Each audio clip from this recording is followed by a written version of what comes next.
let me tell you about Anand. He has been a part of the software industry since past 15 years.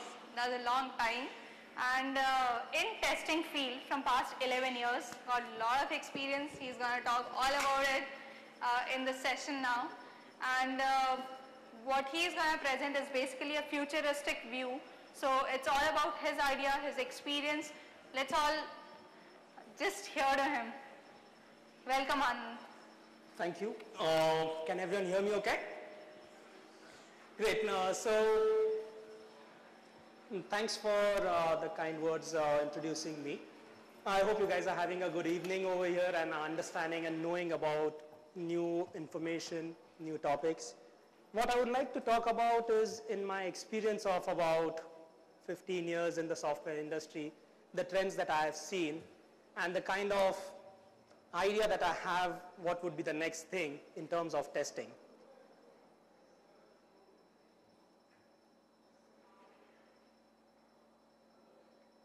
So before we get into the real core of what the next step is for the testing tools and infrastructure, let's just look about what are the advancements that have been happening in the UI field of late, or in the pretty much in the past. How many of you remember those big old CRT monitors? I guess everyone, right? And what about today? We've got nice LCD panels over there. That's nice. Better for the eyes too. What about the first set of laptops that came out? They were really huge and heavy. And today, we've got those tablet PCs which are very nice and sleek. And in fact, in ThoughtWorks, no one really owns a desktop. We all get laptops to work on. The next set of things in laptops is the netbooks, which are really much more smaller, much more concise in terms of what you can do with the size, form factor. And the latest one that Toshiba is working on, that's an even smaller thing like a music player or something, and that's a netbook too.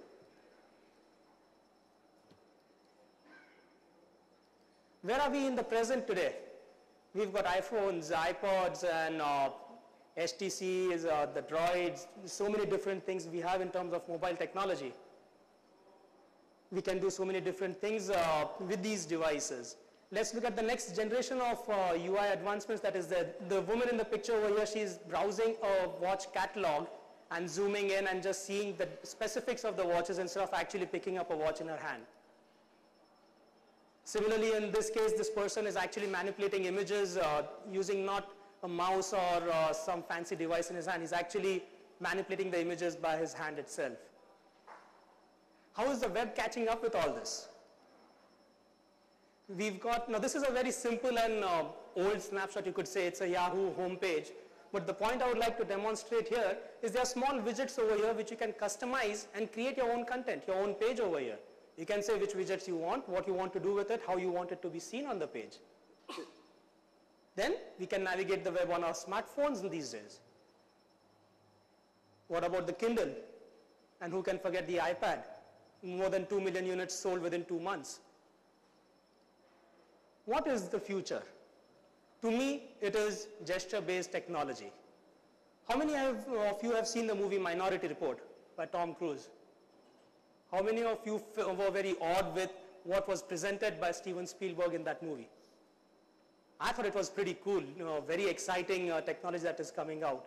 That movie was portrayed to be filmed in the year 2050. But what is happening today?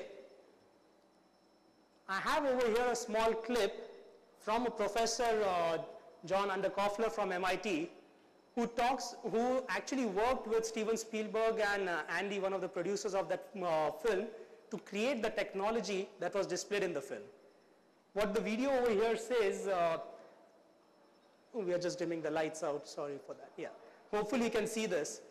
What they're doing over there, there are 3 people standing on the stage over there and using some sensors in their hand, they're actually doing what was portrayed in the movie, which is supposed to be in 2050. Boy, are we catching up with the future. So all they have is sensors in their hand or some small device in the hand, and they're just making changes to the images. They're working in a collaborative way for it. I would like to give you another example for this called 6th Sense technology. This is worked upon, developed by an Indian itself, Pranav Mistry. Again, MIT research project that is there. This simple example, what he's demonstrating is just by using a simple webcam on your collar or something, and having a small pin with a microphone attached in the paper. He's able to draw and manipulate images just by using gestures. The webcam is capturing his actions. The microphone is capturing where the sound is coming from. Based on that, he's correlating it, and he's able to just pick up the data from the paper onto his paper that is in his hand, and actually modify the data, print it, edit it, do whatever changes he wants to do with it. This is all future that is really catching up very fast with us. Now let's come back to a testing field and see how does this affect us. Before we really get into the specific, again I'll take a very small diversion to very quickly walk through how the evolution of testing frameworks has been. So we've got this we are talking about automation specifics, right? So we've got a core framework layer that is there. On top of that, we've got a record and playback type of mechanisms, commercial tools or open source tools. You just record something and play it back and a test is done. Then we've got optimized scripts in which you can create your own custom framework using data model or hybrid model or various different ways. Behavior driven is the next step on top of that, on top of a customized scripts. So what Chirag mentioned about having a behavior driven development, you write your scenarios in simple language and that translates into code. So these are all layers sitting one on top of the other eventually. But now the major question, what is next? How many of you have thought about what is next? This is what I think it means for us. First question that comes to my mind, what do we need to do in order to keep up with this technology? How are we going to be able to test this technology in an effective way, in a proper way? And why not think big? Why not think what can be done better, what can be done bigger about this? Friends, I present to you UDD. Yes, it's another acronym, I know. To me, it stands for UI-driven development.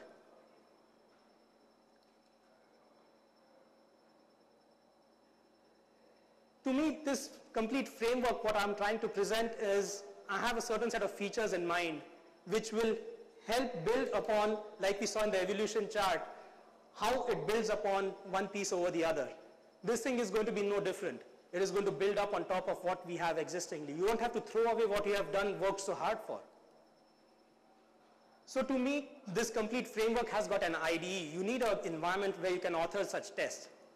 What type of tests are we talking about? What do we mean by authoring it?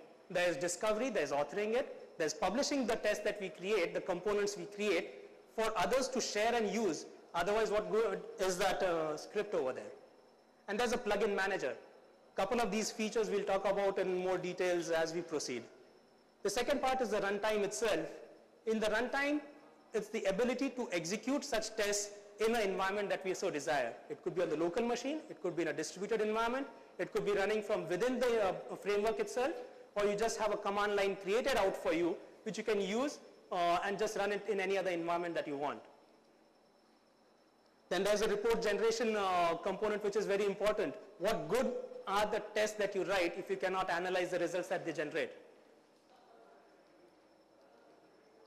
And then there's also the debugger, which is again a critical piece of what we need to do. I'm very quickly going to talk about the discovery feature. So over here I've got a snapshot of my existing code base. Using the discovery process, what you do is using reflection and intelligent means, it is not only creating class diagrams out of it, these are intelligent UI-based objects that are created. How these UI-based objects are used? We've got the discovery process done, and by just simply dragging and dropping and selecting individual pieces, you can create a test that you want to execute. So just imagine your colleagues have created these different components, and you go in and say, hey, I want to create a test, but why go through the hassles again? Just drag and drop and you are done. There are a lot of other ideas that I have what such an environment would have. There could be XPath utilities that you need to add. So a very important component that I feel is part of this framework is the plugin manager, which we spoke about earlier. The plugin, what I envision this particular framework to be is it's a community builded product. People can contribute into building plugins and growing that into a better environment for others to use. That said, if I have to use this tool and I feel that I need to do some extra transformations, but it is not supported right now, I'll just write a plugin and publish it so that not only me, but everyone else can use it. Similar, there could be more discovery tools. There could be more custom reporting specific to what you need to do. There could be test data generators. And not all of these have to be rewritten. It's about integrating with existing tools and moving forward. If existing tools do not exist, it's about writing something new and sharing it with others, collaborating with others. This should be language or framework agnostic. Why can't I just go in the UI and say, hey, I don't want to use Selenium, I want to use WebDriver. If my framework is organized well, if my framework is intelligent enough, just by making small changes, by writing maybe a specific custom plugin, you'll be able to just say change from Selenium to use WebDriver. Similarly, why not have a language translator? I have my test written in Java, why not convert it to C#? Integration with external tools and repositories is a very major component because we don't want to reinvent the wheel. We want to get the job done faster. We want to get the job done in a much more quicker way. And why not it be a cool way also? So we don't want to necessarily reinvent the wheels. So there's no limitation to what really we can do with such an environment. The possibilities are limitless.